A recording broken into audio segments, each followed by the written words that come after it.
Então, estamos no capítulo Sankhya Yoga e Krishna fala para Arjuna. Avyakta dini bhutani vyakta madhyani bharata. Avyakta nidanani va tatra ka paridevana.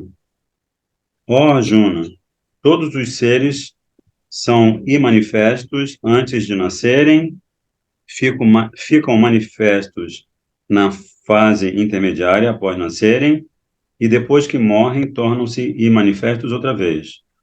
Logo, o que poderia ser motivo de lamentação? Outro argumento forte, né, de Krishna para Arjuna. Katyayani Didi Pranam, Janata Krishna Prabhu Pranam. Então, deste modo, tendo dissipado a lamentação, é o comentário de Srila Vishwanath Chakravarti Thakur, perdão. Desse modo, tendo dissipado a lamentação quanto à alma, com o shloka Najayate Mriyate Vakadachit, que é o verso 20 desse mesmo capítulo, e quanto ao corpo, com o shloka Jatasya Hridruvo Mrityu, 2:27, agora Bhagavan elimina a causa de lamentação tanto para a Divatma quanto para o corpo. Falando esse shloka iniciado com o vocábulo Avyaktaham. Então, primeiro, Krishna ajudou Arjuna a destruir a lamentação relacionada ao corpo. Depois ele ajudou Arjuna a... Não, primeiro ajudou Arjuna a dissipar a lamentação quanto à alma, depois dissipar a lamentação quanto ao corpo. E agora ele fala um verso que ajuda Arjuna a dissipar a lamentação em relação tanto à diva quanto ao corpo. Agora ele vai desenvolver esse raciocínio, Shilan. Vishwanath Chakravarti Thakur.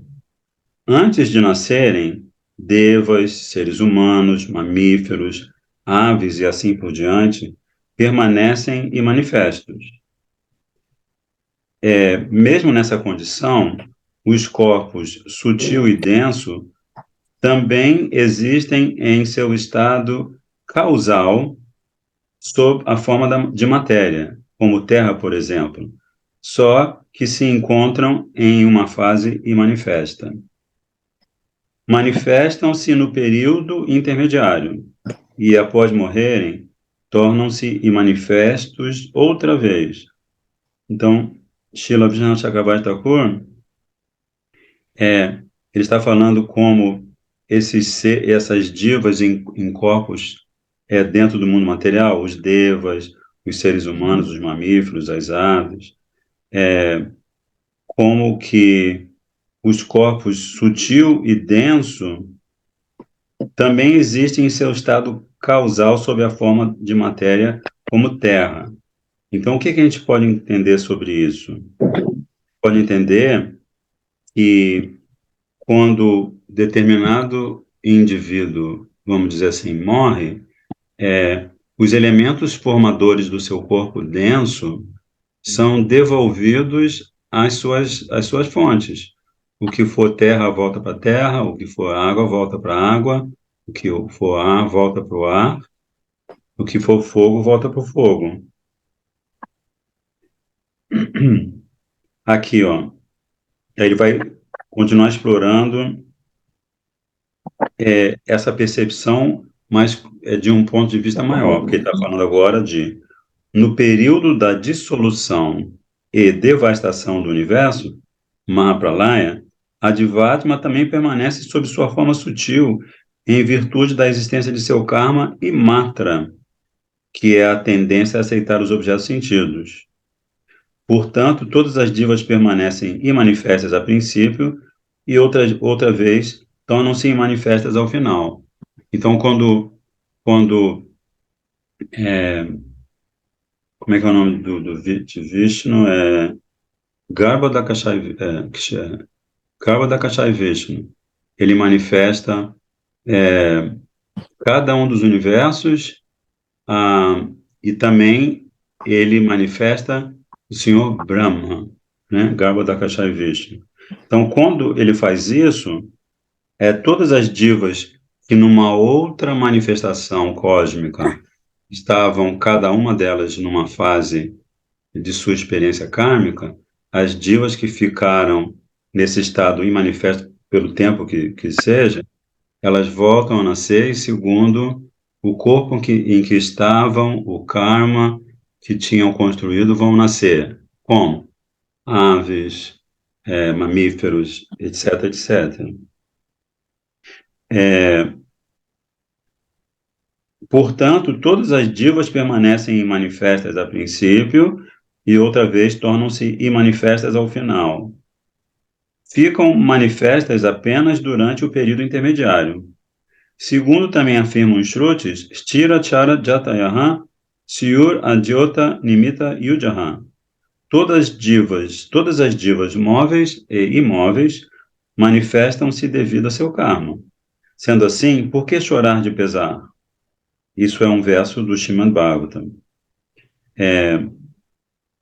No Srimad Bhagavatam também, Narada Muni diz: Yan manyase dhruvam lokam adhruvam vanachobayam sarvatana hi shochaste snehad anyatra mohajat.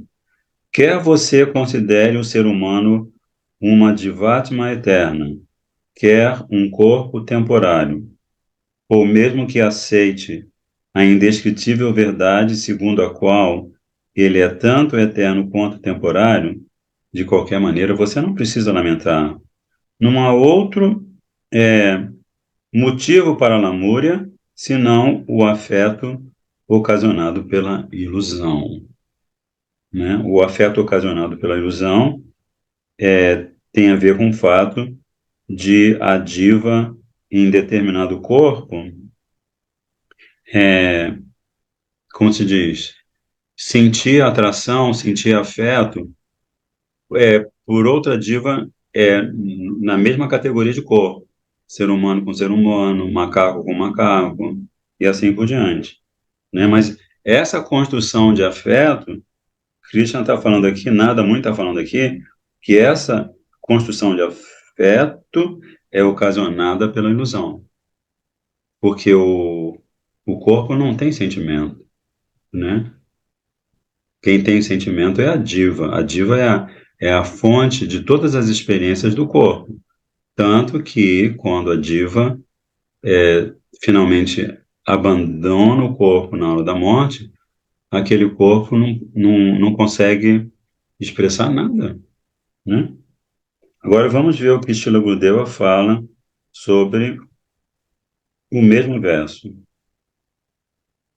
Todos os seres vivos surgem na fase imanifesta, permanecem manifestos por certo tempo e tornam a integrar-se ao estado imanifesto. Krishna fala o presente shloka apenas para esclarecer este assunto.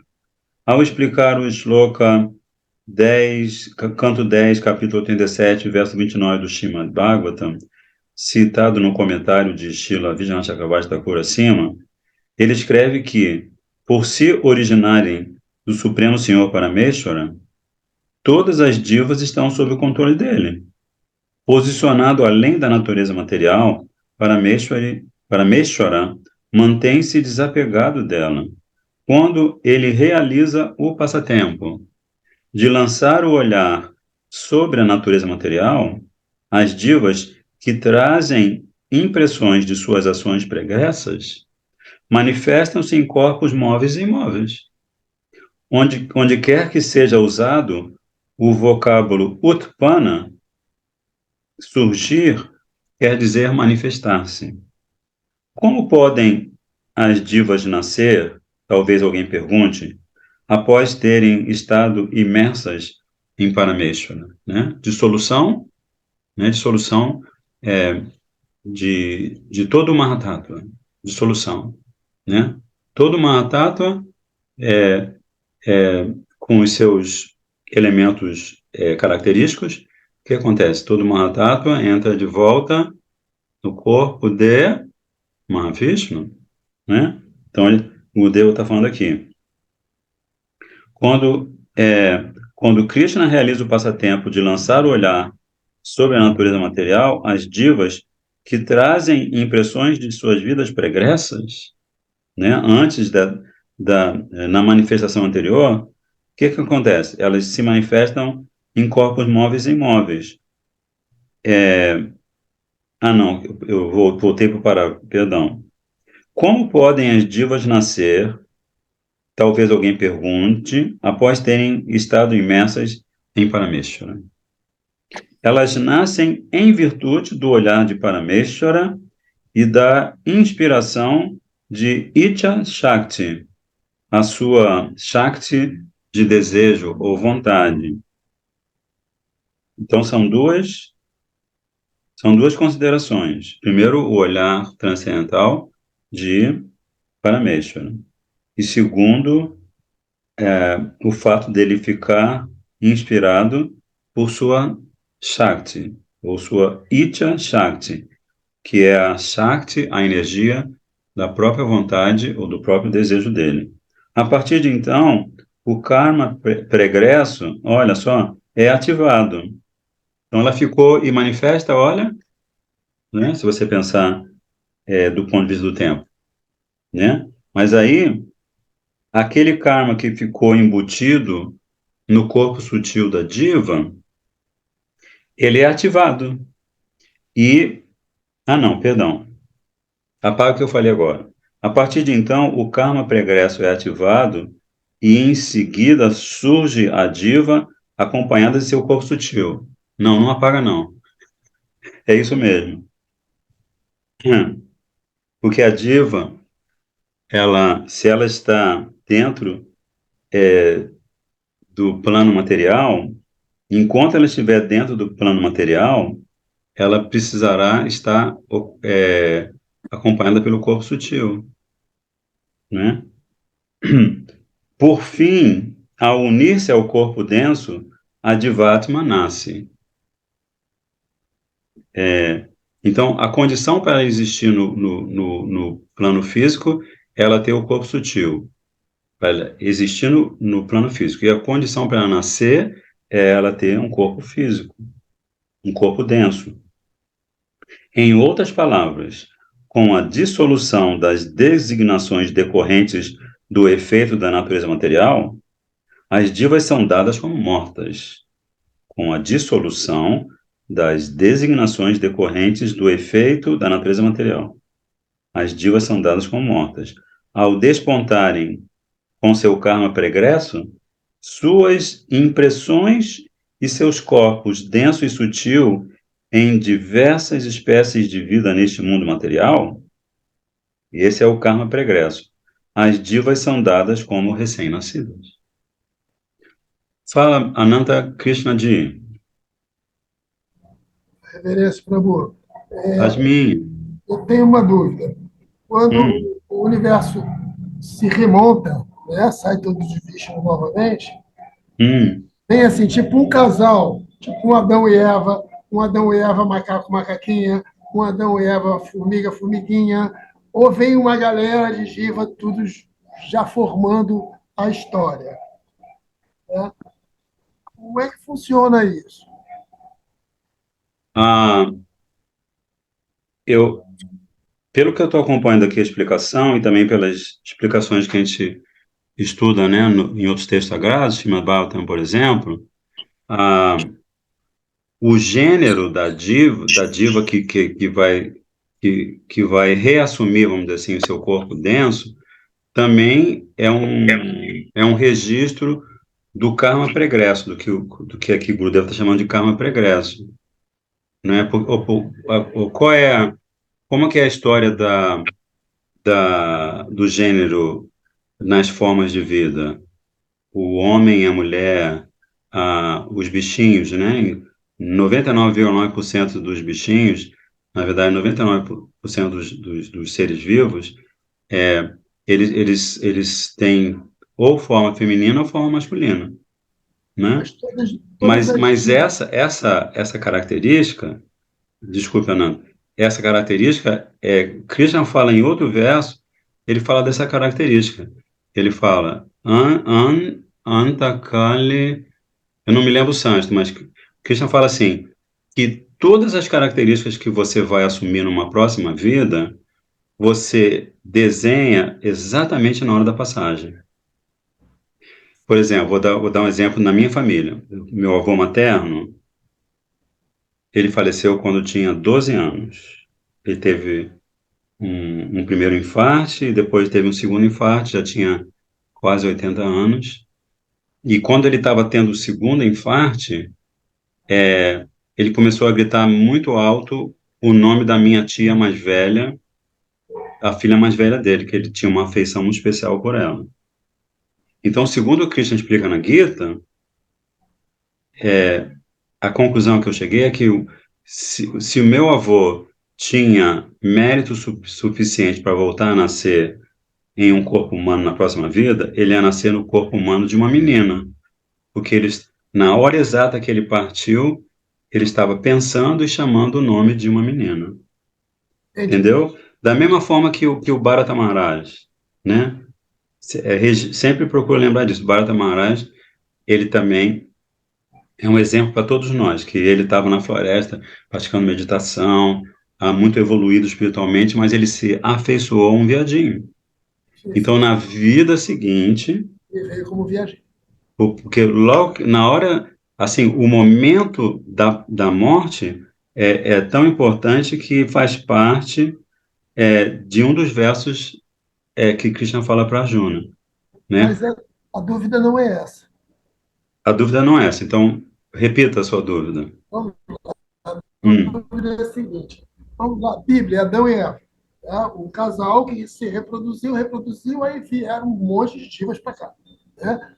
Quando hum, Vishnu encerra o universo material e ele é refeito, né? O Vishnu expande de novo, e Brahma, o Senhor Brahma desenha todos os seres, vem um hum. montão de diva, tipo um montão de homem, um montão de mulher, né? Ou Hum. vem só um casal e dali a coisa vai se multiplicando. Né? Ah, Essa ideia sim, dos três, tá, tá. Adão e Eva, que está na minha É, cabeça. sim, de fato, pelo que eu estou me lembrando, agora acompanhando a sua pergunta, na segunda formulação, a gente aprende no Srimad Bhagavatam que quando como é que é o nome os legisladores cósmicos? É, Brihaspati, Os manos, não, os manos. Você tem Swayambhuva Mano, tem vários, mas são 14 manos. Manos, eles são uma das categorias de avatar de Krishna, e na verdade eles são filhos de Brahma, lembra? Eles são filhos de Brahma, e diferentemente dos outros filhos de Brahma, os manos, eles se encarregam de a, procriar a espécie humana. Não sei se eu usei, procriar, né? Assim, é, produzir. eles vão ter a sua esposa e eles vão começar a procriar e vão nascer seres humanos, certo? Ou divas em corpos humanos, né?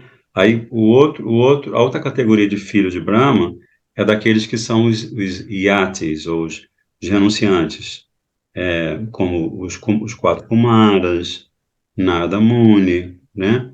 Eles, ao longo de toda a experiência de vida, quando eles nascem filhos de Brahma, eles não formam família. Então, a gente pode entender por aí que o processo a oportunidade da diva voltar a nascer, quando novamente se manifesta no universo, essa oportunidade ela se processa num passo a passo, não é? Ah, mas esse passo a passo inclui, assim que possível, vamos colocar assim, a existência de um casal, Sim. né? Prabhupada dizia assim, a Prabhupada costumava dizer que se você fizer a sua árvore genealógica em termos profundos, voltando no tempo, você vai descobrir que o seu ancestral é Brahmaji. que o ancestral de todos os seres vivos é Brahmaji, né? Que a gente aprende também que Brahmaji, ele, quando ele nasce da flor de lótus, que emana do umbigo de Garbhodakashayi Vishnu, ele passa por um processo de, inclusive, de reativar a memória, ou de ativar a memória. Então, Brahmaji é diva que, por muitas e muitas vidas, viveu na sociedade védica perfeitamente, cumpriu todas as regras, e aí, quando, depois de uma dissolução, vem o quê? Uma remanifestação cósmica, essa diva nasce como Brahma, é, a criatura original de um universo. E mas para que comece a atividade por excelência do mundo físico, primeiro ele vai procurar entender o que está acontecendo. Então, se você volta lá no segundo canto, tem essa narrativa. Ele primeiro nasce, ele olha para um lado, olha para o outro, ele olha para baixo, vê todos os elementos em ebulição. Aí ele desce pelo caule e ele chega até lá, perto do oceano Garbhodaka, que é o oceano que está na base do universo. Aí ele fica com medo, porque ele vê aquele oceano enorme e não vê mais nada, além das águas, assim, tormentuosas do oceano. Aí ele fica com medo. Aí ele sobe de novo e se senta novamente sobre as pétalas da flor de lótus. Aí, nesse momento, ele ouve. Tá, pá. Essa história é muito linda, né? Ele ouve uma voz aérea que diz assim. Tá, pá, tá, pá. E ele, por ser uma diva com a prerrogativa e o mérito de nascer como Brahma, que é um nascimento muito especial, né? Afinal de contas, é tão especial que ele é o grande governante de todo o universo, né? Então, como ele traz isso do processo dele de vidas anteriores em manifestações cósmicas anteriores, ele tem inteligência suficiente para entender o significado da palavra, né? Ele ouve tapa e ele sabe que tapa significa, assim, a frase que ele constrói em cima de ele ouvir essa palavra se eu nasci dessa flor de lótus, estou nesse lugar, eu só vou poder construir alguma coisa e experimentar alguma felicidade se eu praticar tapasya. Então, esse é o significado da palavra, dessa palavra de duas sílabas, tapa, né? E aí ele começa a praticar a austeridade, mas por ele ser, continuando, a gente observando as características dele, né? A diva que agora nasce como Brahmaji. Por ele também ter um nível de inteligência muito especial, ele entra em meditação. Ele sabe que entrar em meditação, né? Fechar os olhos, concentrar a mente, ele sabe que isso é tapasya.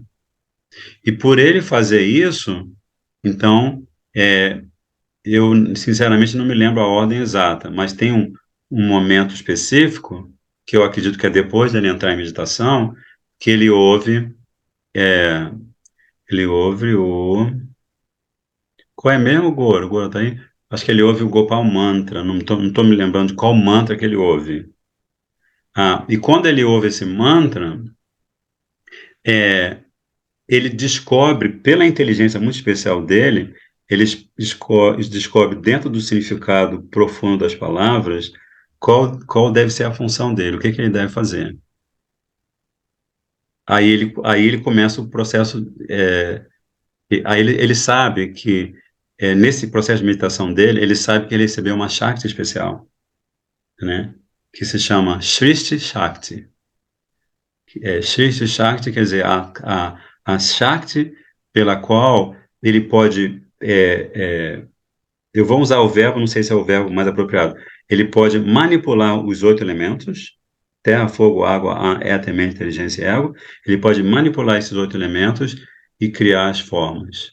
Aí, forma humana, forma do mamífero, forma do peixe, né? Aí ele faz isso, entende? Então, aí como é que você vai explicar que ele, que é diva como você, como a Mani Manjari, como a Anuradha, como a Katyayani, como eu, como o Gorai, todos somos diva.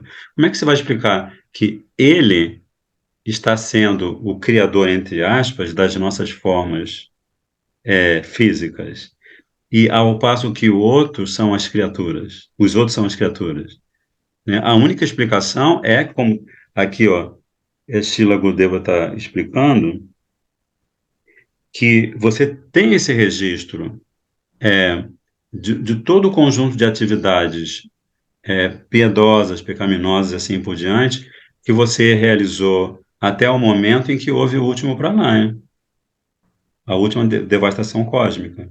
Então, quando você entra como diva, como o Deva aqui, como os nossos acharyas explicam, que você fica imanifesto, isso não quer dizer que essa sua posição de imanifesto te tira as características e os resultados que você próprio construiu na manifestação cósmica anterior. O senhor Brahma é mais ou menos um engenheiro. Ele prepara Ele é as o grande casas com matéria engenheiro. bruta, aí dali sai todos os átomos de Vishnu e habitam essas casas. Isso, De justamente. forma gradual, porque o universo é gigantesco, ele não vai fazer tudo simultaneamente. Então, Claro, é. 14 que É, saem hoje, tudo tem um ajudar, então tem que começo. ser gradual. Isso, é. Processo de expansão e depois de retração. É isso. Retração, mas o que você chama de Retração quando acaba retração? o universo Ah, material. sim, sim. O universo se manifesta. Aí ele Na verdade, cresce, primeiro, todos os universos se manifestam de Karanandakasha e Vishnu. Todos. Quantidade absurda de universos. E depois, dentro de cada universo, é, Garbhodakasha e Vishnu se manifesta na parte baixa do universo. Aí ele manifesta as divas em seus respectivos corpos para elas começarem a ocupar todos os planetas daquele universo e para tudo isso ter algum sentido. Porque se ele não então faz isso, nada tem sentido. posso fazer uma analogia do universo ao ser humano. Tipo, ele nasce, Hum. uma criança, ele cresce, ele aprende, ele vira adolescente, ele vira adulto, depois ele Uhum. envelhece, fica dodói e morre. Isso, você pode estabelecer o paralelo também. Ou aí em Claro, cima e embaixo, quando né? você fala do ser humano, no caso, você fala, sobretudo, da mãe, Também. né?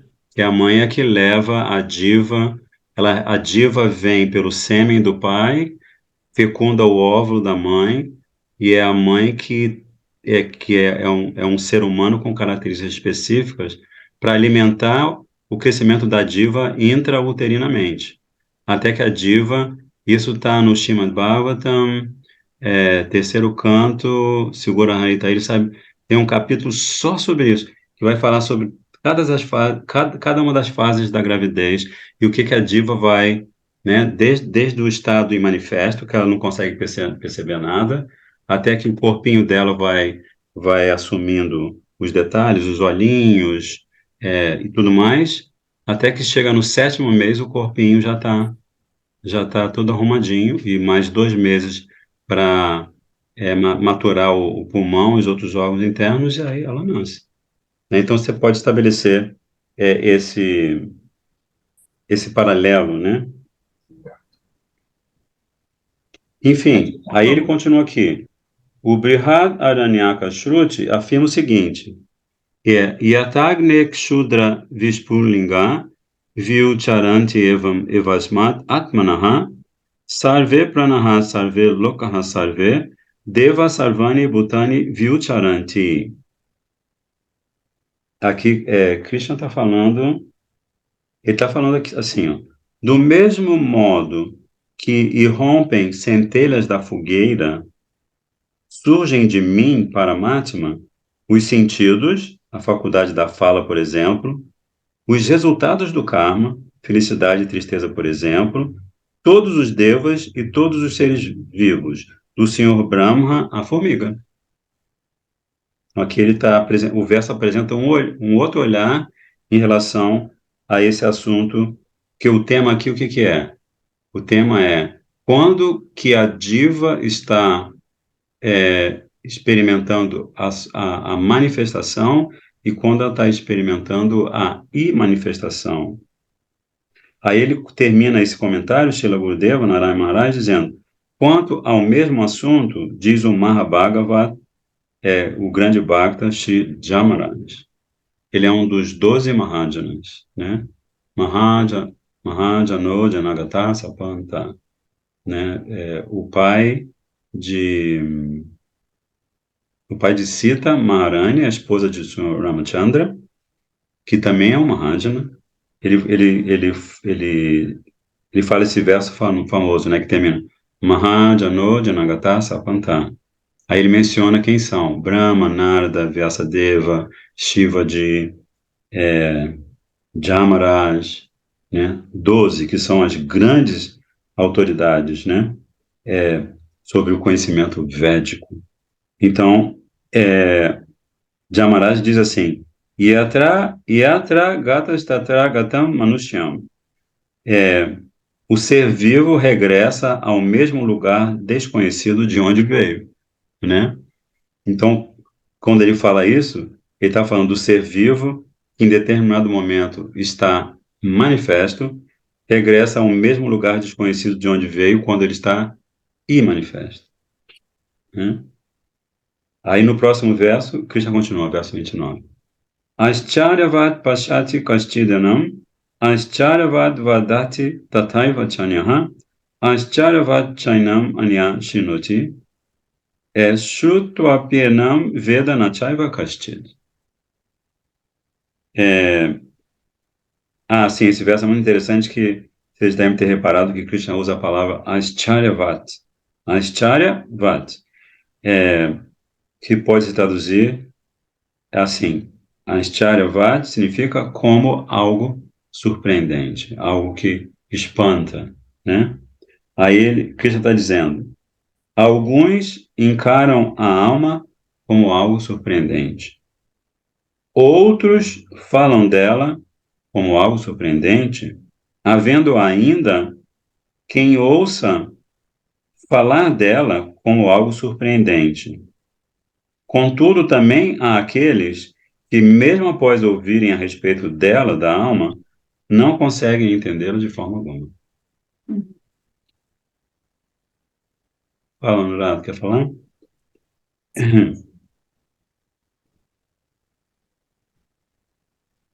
Eu pensei que você queria falar, Nurado. Então, esse verso é muito famoso, né? Que ele está falando daqueles que encaram a alma como algo surpreendente,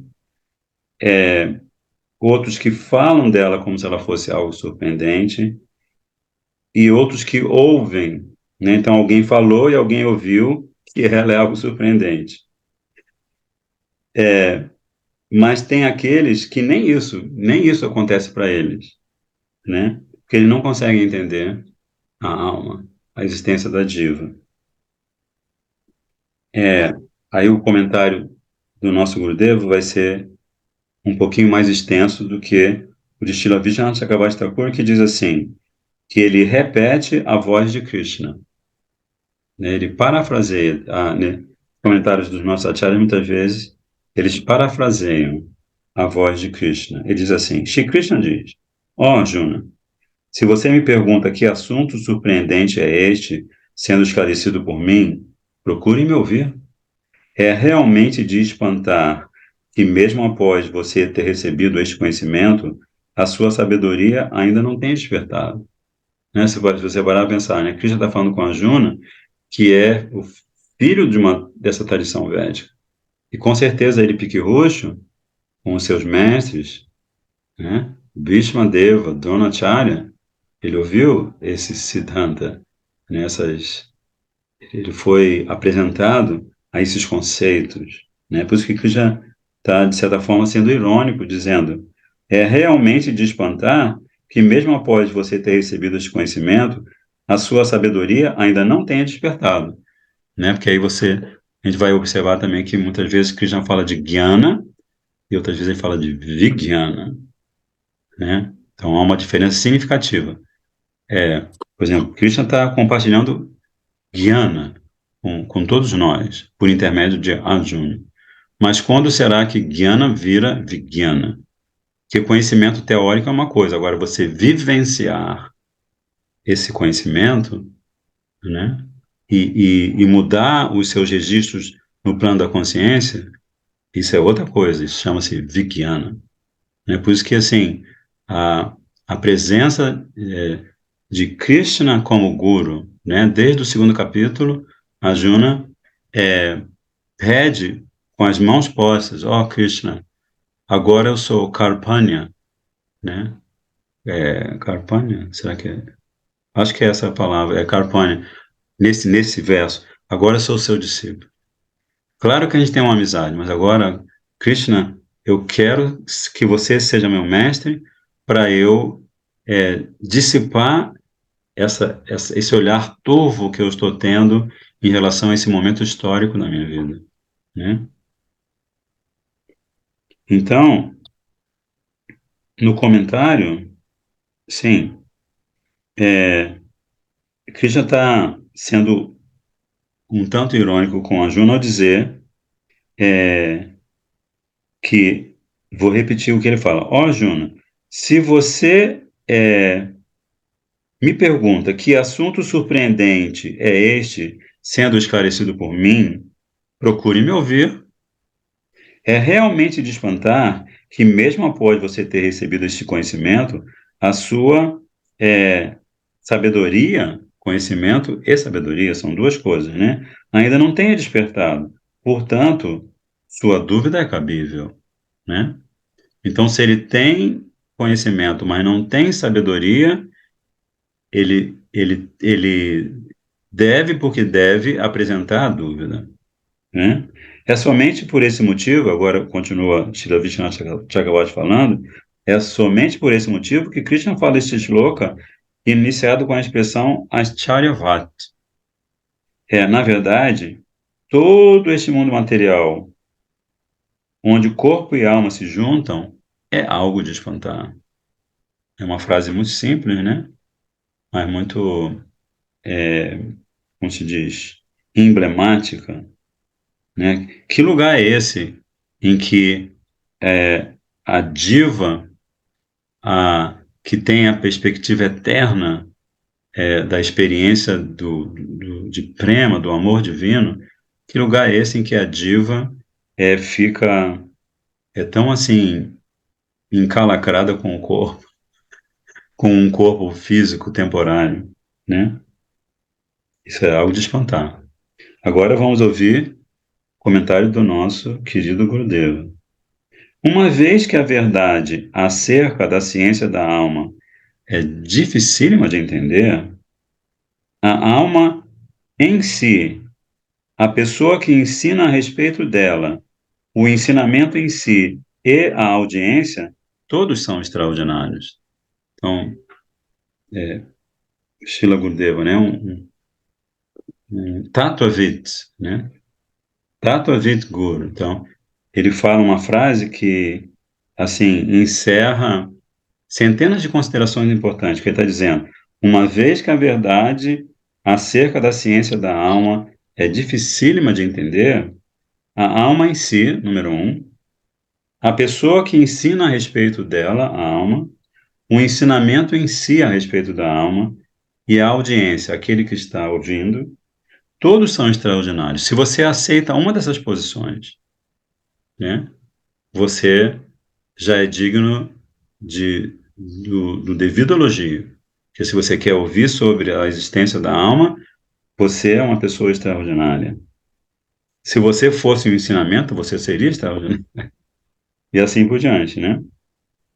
Em outras palavras, apenas algumas personalidades grandiosas e raríssimas encaram a alma como algo surpreendente, bem como certas personalidades raríssimas ouvem a respeito da alma e a aceitam como algo formidável, né? Você pode ter experiência, vocês todos, Guarani tem vindo de volta, você está ausente, né? Vocês todos, né? Vocês têm a experiência, vocês, por algum motivo, se Krishna coloca cada um de nós numa situação em que a gente tem a oportunidade de falar sobre a alma, né? Quantas pessoas vão dar ouvido, né? Então, as pessoas que dão ouvido, essas pessoas fazem parte desse fato surpreendente, né? É ainda mais impressionante, continua Gurdjieff falando, o fato de a maior parte da audiência, mesmo após ter ouvido esses ensinamentos de um Tatoevitch, um conhecedor da realidade absoluta, não conseguir compreender a alma. Tem até aquela história daqueles dois irmãos, que eu esqueci o nome,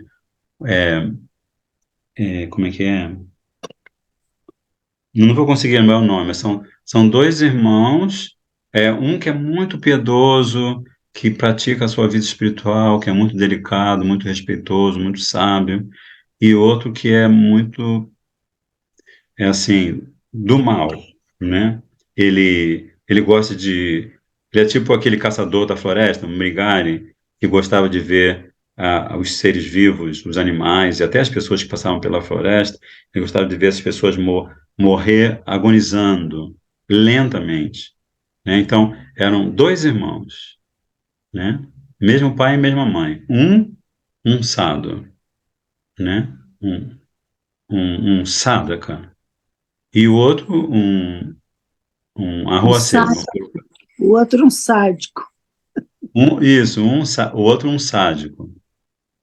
E, assim, a história é longa, acaba que esse irmão sádico, ele morre em circunstâncias muito negativas. Ah, uma das circunstâncias mais negativas de pós-morte é a pessoa que comete suicídio, né? A pessoa que comete suicídio, ela está cortando a oportunidade de voltar a nascer, simplesmente, né?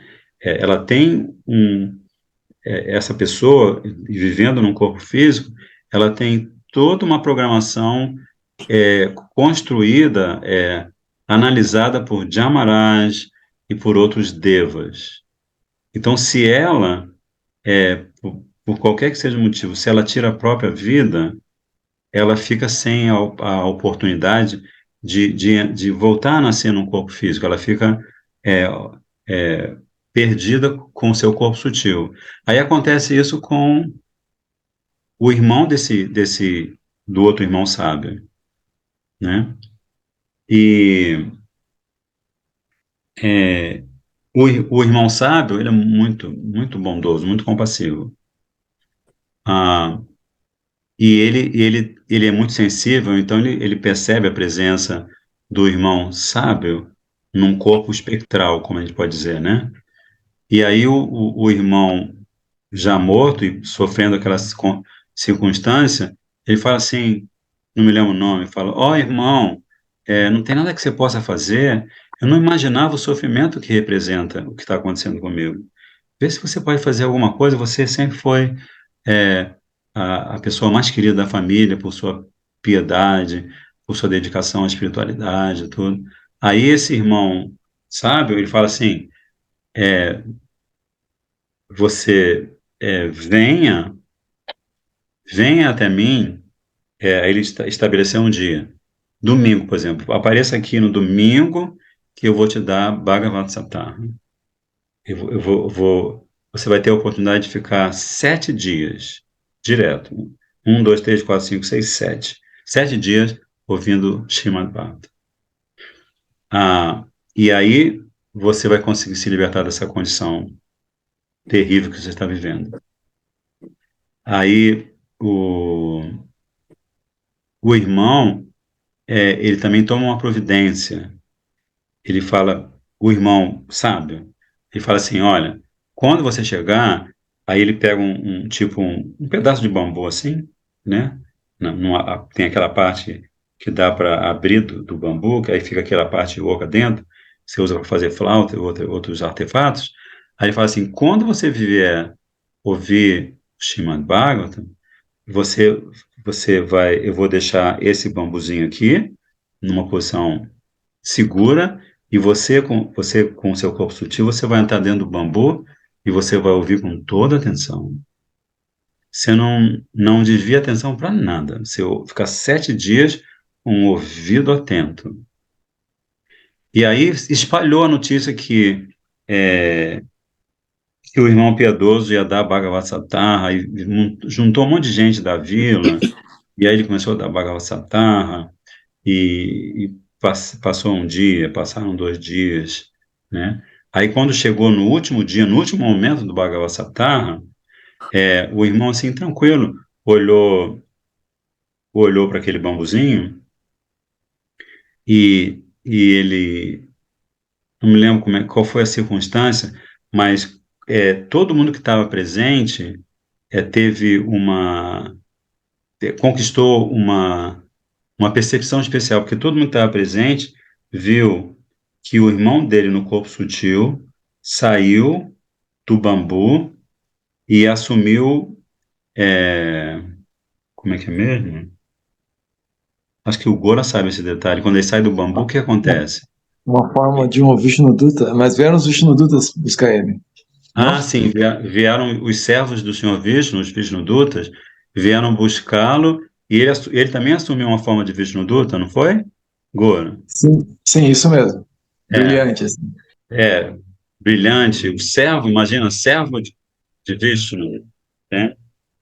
E aí as pessoas todas ficaram, como é que se diz? Ficaram atarantadas, porque muitas delas, essa história é linda, né? É muito, muito elucidativa, né? Muitas das pessoas se lembravam do que... Não se lembra, a maioria das pessoas não se lembrou da orientação do irmão piedoso. Qual foi a orientação? Se você ouve Bhagavad Gita, você, pelo amor de Deus, deixe os seus ouvidos 100% atentos. Não pense em mais nada, não se preocupe com mais nada, só empresta seus ouvidos, né? Como Srila Vaishnava Prabhupada dizia, emprestem-me seus ouvidos que eu lhes darei néctar, né? Então, o irmão acatou a orientação do irmão piedoso e assim ele teve essa conquista maravilhosa. Aí as outras pessoas ficaram revoltadas, mas ó, o seu irmão tudo bem, ele se libertou de todas as reações pecaminosas, etc, etc, mas nós também estávamos aqui. E não aconteceu nada com a gente? Aí o irmão, muito tranquilo, o irmão piedoso, falou assim, mas quando eu estava dando o Bhagavad Gita, eu olhava para vocês e via que cada um de vocês, de vez em quando, um caía no sono, outro ficava olhando a abelha passando. Distração. Eu vi distração. Então, se há distração, como é que o Bhagavad Gita, os 7 dias em que você vai ouvir Srimad Bhagavatam, como é que esse processo vai purificar o seu coração, vai purificar a sua consciência, né, de maneira a vocês se libertarem, como aconteceu com o meu irmão. Aí o povo ficou mais revoltado, mas e agora, como é que faz? Aí o irmão sábio, muito tranquilo, falou assim, voltem no dia tal, que nós vamos ter uma outra oportunidade de Bhagavad Gita. Mas quando vocês voltarem, vocês prestem atenção, né? E assim, na Índia, a Anurada deve se lembrar, você anda pelas ruas da cidade, você vê aqueles outdoors, né? Você vê assim, Bhagavad Gita, Shri Tarará Tarará, e aparece o nome de um yogi, de um sábio. E também tem, né? Por exemplo, a gente tem um discípulo de Srila Bhaktivedanta Narayana Goswami Maharaj, que é sannyasi, ele dá Bhagavad Gita desde os 12 anos. Ele agora deve estar com uns 45 anos. E ele dá Bhagavad Gita não é uma vez a cada 12 meses. Ele dá Bhagavad Gita praticamente uma vez por semana. Ele vive para isso, ele vive dentro disso. É como se ele vivesse dentro do Srimad Bhagavatam, a pedido de Gurudev. O Gurudev falou assim, você viaje e você dê Bhagavad Gita. Fala, Guru. Prabhu, quando os devotos dão um Bhagavad Gita, eles passam 7 dias falando ou recitando Srimad Bhagavatam sem comer, sem dormir, sem tomar água? Olha, eu já participei, então, no mundo contemporâneo, isso não acontece. Mas você sabe que você faz a pergunta porque você se lembra de Shukadeva Goswami e Parishit Maharaj, né? Mas eu meio que elaborei isso, assim. Eu participei, aí tem um momento que o Sado para de dar a palestra do dia, aí tem Prachada Seva, o pessoal vai dormir, acorda no dia seguinte. Então, assim, o que eu posso dizer em relação à sua pergunta é isso, né? Que parece, assim, me lembro também que eu acho que vocês também se lembram que a Era de Kali, ela é tão diferente nas suas características de todas as três eras anteriores que há, como se diz, há uma consonância, não, uma tolerância, né? Na Era de Kali há certas tolerâncias para que as divas que nascem como seres humanos na Era de Kali possam dar mais um passo, mais dois, mais três na sua evolução espiritual. Fala, Gora. E aí dura mais de 7 dias, Prabhu? Não, dura 7 dias. Aqui no 7 dias? Brasil, Mas oi? é possível, Prabhu? É possível ler o Srimad Bhagavatam em 7 dias? Essa é uma boa pergunta. O que eu percebi, assim, eu posso dizer para você da possibilidade do que eu experimentei. Eu participei com o Sripad Bhaktivedanta Van Maharaj, por exemplo, de um Bhagavad Saptaha na Holanda, né? E eu percebi que ele ia contando aquelas lilas, aqueles momentos mais conhecidos, e falava um pouquinho da filosofia por trás dessas lilas.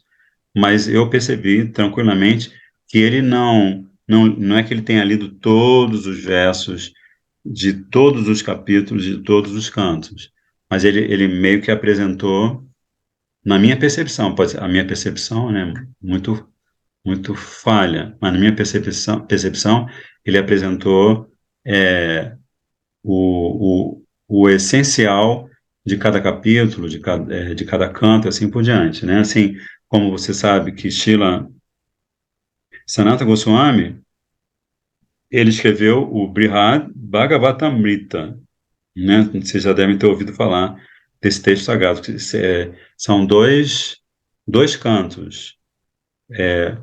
No primeiro canto do Brihad Bhagavatamrita, Sanata Goswami narra a história de Narada Muni visitando vários Vaishnavas.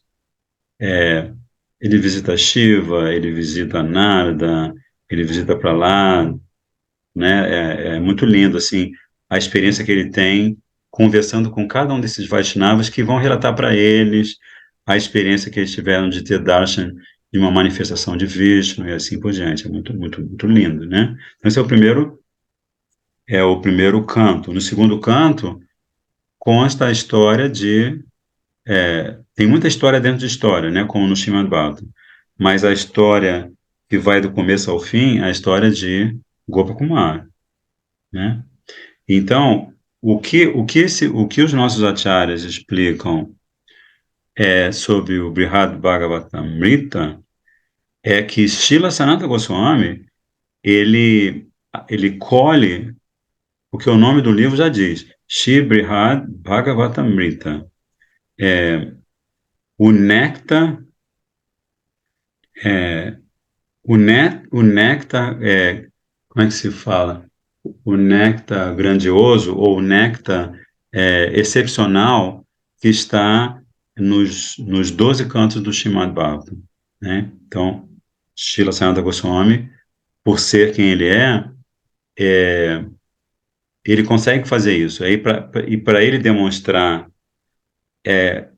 para nós qual vem a ser a essência do Srimad Bhagavatam, ele coloca esse menino, né, Gopakumar, conversando com Jayanta, Hare Krishna Dasi, conversando com o Jayanta, que é seu mestre espiritual, e que também conversa com outros sadhus. Né? A narrativa é muito complexa, né? Mas, assim, tentando, assim, fazendo uma reflexão em cima do que você comentou, agora, Hari Prabhu, a gente sabe que Sanata Goswami, ele apresenta a essência do Srimad Bhagavatam, que já é o texto sagrado que é considerado, né, o próprio Mahaprabhu, né, tem aquele verso que resume a missão de Mahaprabhu, né? Aradhya Bhagavan Brajesha Tanayas Tadama Vrindavanam, né? Primeira linha do verso diz: quais são os nossos dois grandes objetos de adoração? Aradhya Bhagavan.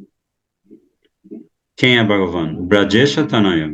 Tanaya quer dizer o filho, Brajesha, o rei de Braja. Nanda Nandana, Shri Krishna. Então, Aradhya Bhagavan, primeiro objeto. Aradhya Bhagavan, primeiro objeto da adoração é, Vrindavan Chandra, Shri Krishna. Aradhya Bhagavan, Brajesha Tanayas, Tadama Vrindavanam. Tadama, Dama, o lar, o mundo, dele, também é igualmente adorável. Aradhya Bhagavan Brajesha Tanayas Tadama Vrindavanam. Vrindavan é tão adorável como Krishna. Então, esse verso apresenta a essência dos ensinamentos de Mahaprabhu, né? Primeiro, Vrindavana e Krishna são nosso objeto de adoração. Depois, Ramya Kachid Upasana Vrajavado, não vou me lembrar da segunda linha, mas ele na segunda linha ele revela quem é quem é o modelo do adorador de Vrindavan e Krishna supremo.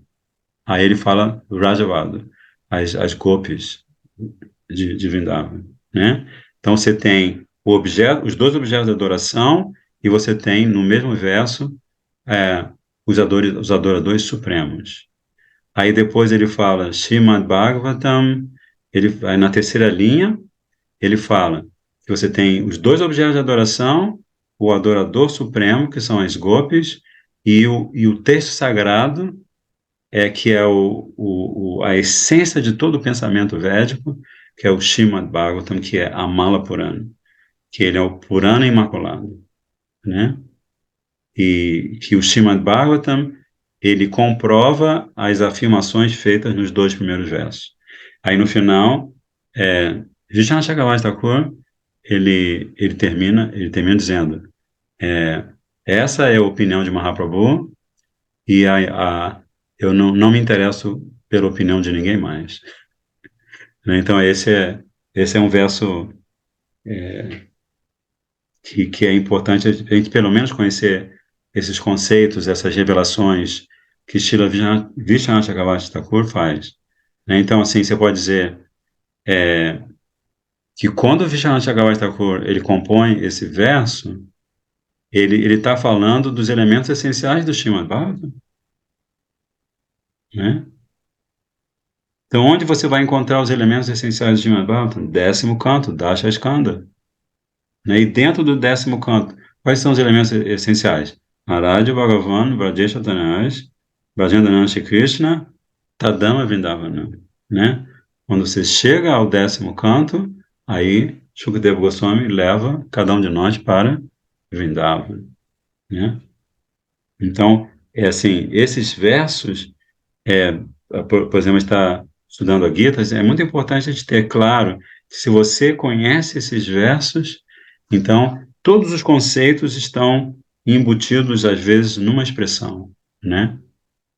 Sadhu Sangha, né? Se você, com a expressão Sadhu Sangha, você pode ficar horas falando sobre consciência de Krishna, sobre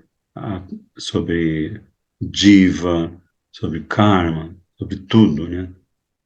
Por isso que quando o Mahaprabhu ele analisa os 9 processos de Bhakti, ele fala, como é que é?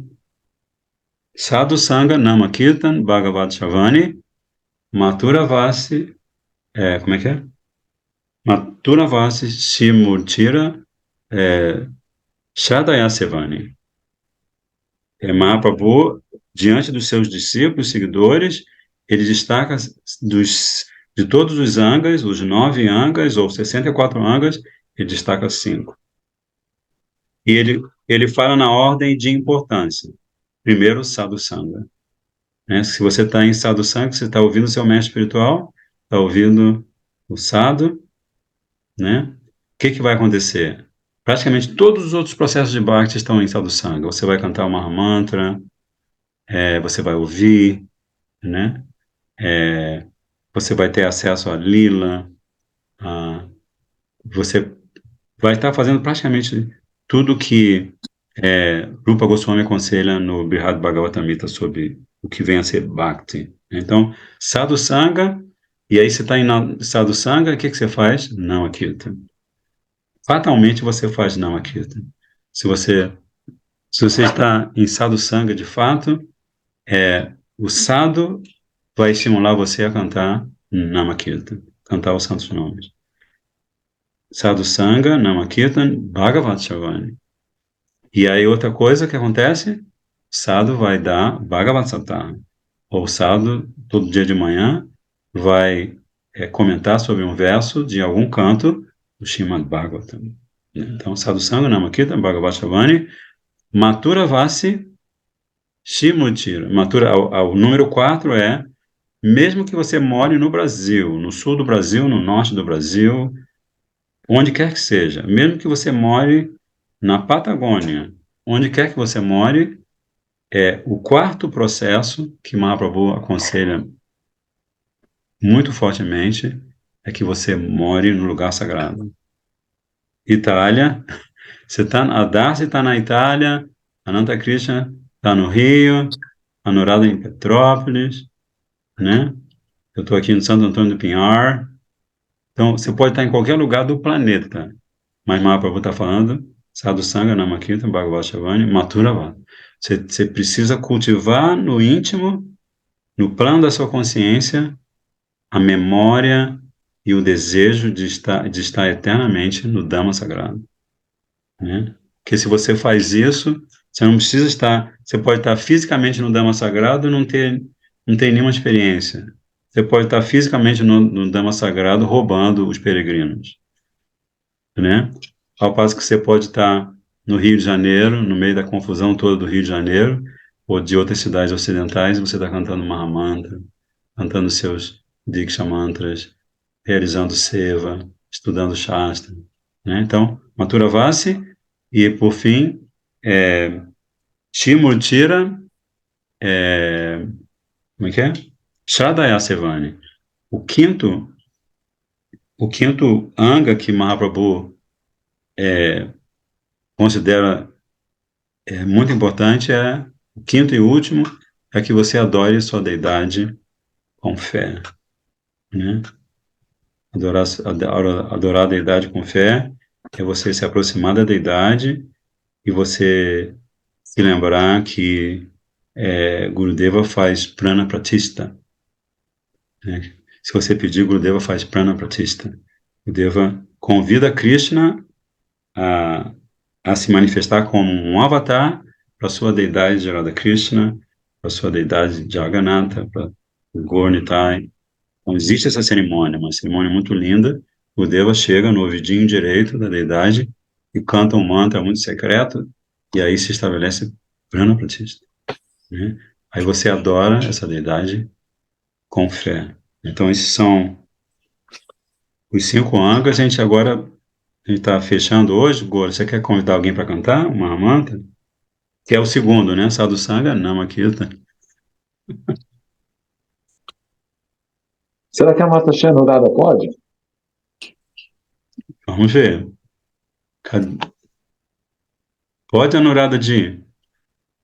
Eu não sei se eu posso, estou tão cansada hoje. Com esse Então tá bom. calor.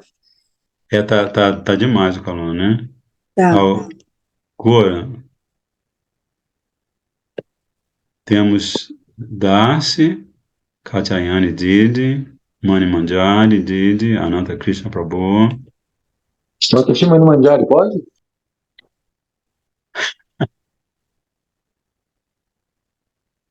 É de São Paulo, Mani Manjari? É de São Né? Paulo. É, Ah, Carla, toda vez eu falo não. Será que você não pode cantar comigo? Porque você sabe que, né, eu ainda me recuperando da voz, né? E também, será que poderia cantar comigo? Só para não passar vergonha extrema? Posso, com certeza. Ok. Então, começa que eu acompanho você.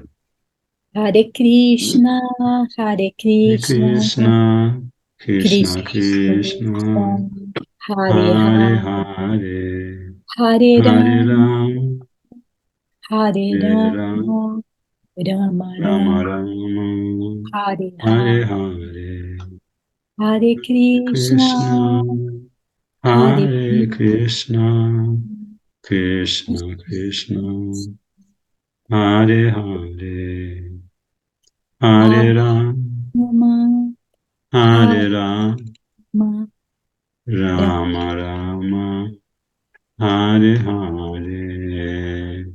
Catiane, você não pode também cantar um pouquinho? Não sei se ela está no trabalho. A Catiane gosta de cantar. Obrigada, Mahakala. Eu que agradeço, Mani Manjari. Haribol, Vamos lá, por Catiane. aqui. Tem tempo que eu não canto assim em público. Então vamos lá. Hare Krishna, Hare Krishna, Krishna Krishna, Hare Hare, Hare Rama, Hare Rama, Rama Rama, Hare Hare, Hare Krishna, Hare Krishna, Krishna Krishna, Hare Hare, Hare Rama, Hare Rama, Rama Rama, Hare Hare, Hare Krishna, Krishna Krishna, Hare Hare, Hare Rama, Rama Rama, Hare Hare, Jaya Radhe, Jaya Krishna, Jaya Radhe, Jaya Krishna, Radhe Radhe Radhe Radhe Radhe Radhe Radhe Radhe Radhe Radhe Radhe Radhe Radhe Radhe Radhe Radhe Gaura Premanande Hari Hari Hari Hari Hari Bol. Dandavat Pranams, Gora Hari, Anuradha Didi, Mani Manjari Didi, Ananta Krishna Prabhu, Dasi, Dandavat Prananas, Prabhu. Katyayani Nota Didi. Haribol, Prabhu. Jai Hare Hari Krishna. Bol. Bom soninho. Reverência. Durma com os Gratidão. anjinhos. Radhe Radhe. Hare Krishna. Liberado.